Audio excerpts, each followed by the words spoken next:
Le gars pense carrément qu'il s'est trahi. Il dit, mais si je parle de moi là, vraiment, je suis tenté de me trahir. Parce que les gens ne savent pas savoir qui je suis. Mais la haine aujourd'hui, tout le monde le voit, ça s'exprimer. On ne veut même plus se cacher qu'on est la haine ou la jalousie. Oui, puisque l'univers aujourd'hui se vante même de leur haine, se vante de leur calomnie, de leur jalousie. Tu vois un peu? Les gens se mettent en groupe pour dire qu'on va faire ça à tel pays. C'est-à-dire les nations se mettent en nation pour aller contre une autre nation. Que parce qu'il n'a pas reconduit nos accords, nous allons aller contre lui. Nous allons lui montrer. Ces petits Africains pensent que quoi? Est-ce que vous voyez un peu? Mais qu'est-ce qui s'exprime là?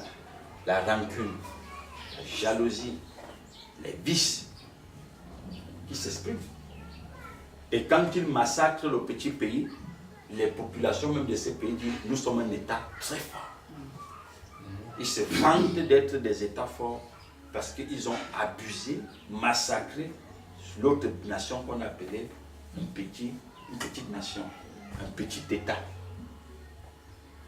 On peut bien dire dans les papiers que vous êtes souverain, mais eux ils savent que la souveraineté c'est un problème de conscience, c'est un problème d'élévation d'esprit. La souveraineté ne se résume pas dans les papiers, au niveau des mots, au niveau des décrets. On a décrété après la Deuxième Guerre mondiale que les États seront souverains. Mais ça c'est ce que les papiers disent. Mais dans la réalité, tu es souverain parce que tu as élevé tes vibrations. Est-ce que vous comprenez un peu? C'est la raison pour laquelle aujourd'hui, quand tu trouves dans une nation où le chef d'État lui-même se lève le matin et ne pense qu'à quoi manger, mais c'est normal que ceux qui ne pensent comment se développer viennent l'écraser.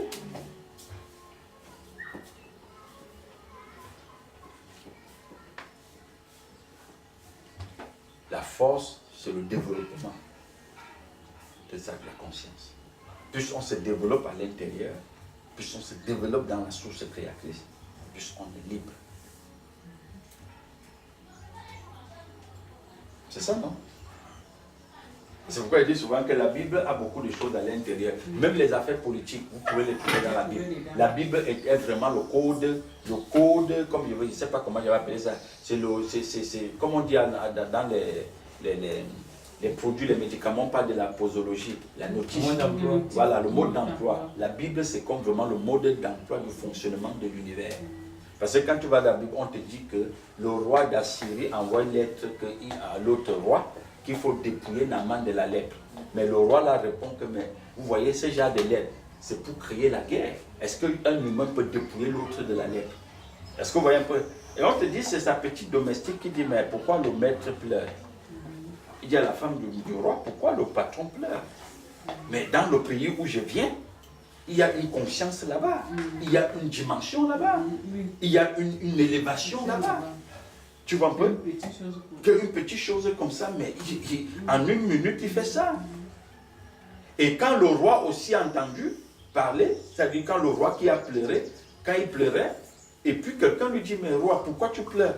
Dans ta nation ici, il dit, dans ta nation, tu ne savais pas seulement, il y a une dimension très élevée. Il dit, mais Élie, ou c'est Élie ou Élisée, je pense. Il dit, Élisée est là, le prophète. Laisse seulement qu'on lui met compte. Quand le prophète est au courant, il dit quoi? Il dit, pourquoi tu pleures, roi? Sèche-moi tes larmes. Envoie-le chez moi. N'est-ce pas? Quand Naaman, le général, est arrivé, parce que quand on parle de général, on montre là le degré de conscience qu'il était dans l'univers. On dit le général est arrivé. Parce que dans l'univers, si tu es le général de l'univers, ça veut dire que tu es vif. Tu es vif. Rien que ton regard est perçant, ça peut détruire au moins 300 personnes. Quand il arrive chez le prophète, on dit ne sors même pas de sa maison. Il dit va te jeter dans les eaux du Jourdain. Est-ce que tu comprends? Comme disait le petit, la voix lui dit aller. Il s'est dit à lui-même, il dit mais comment il peut dire ça à moi? Moi, le général de l'univers.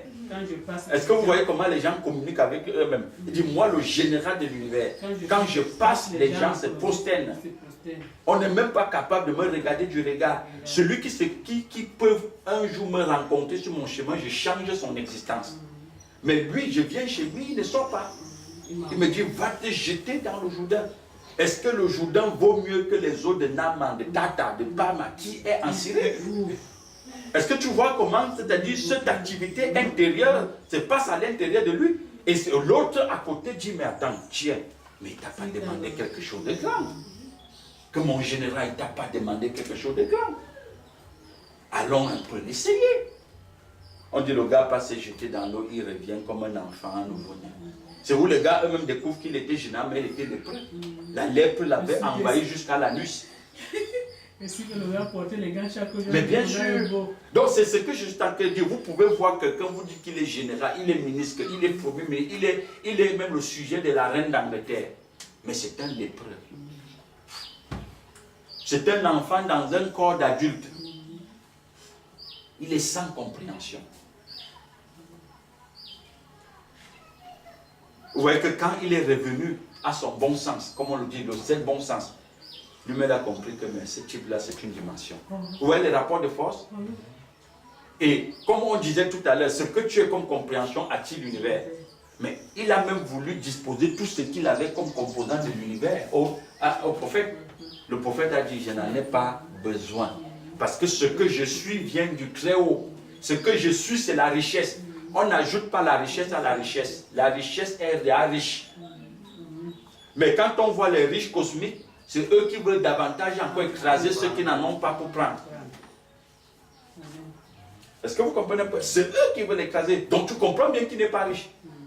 Le processus d'accumuler les morceaux de l'univers ne te satisfait pas. Ce qui te satisfait, t'équilibre, c'est la compréhension qui est conçue à l'intérieur. Elle te libère.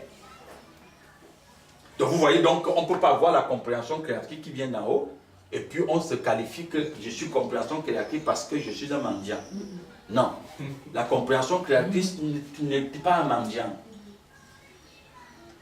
Ce n'est pas non plus aussi un, comment je veux dire, un ignorant.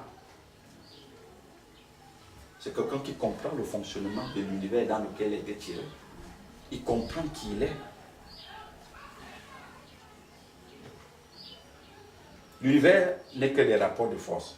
Au fur et à mesure que ta force s'accroît dans le Messie, au fur et à mesure l'univers se rabaisse devant toi et se met à ta disposition. Hein, Junior? C'est comme ça que ça fonctionne.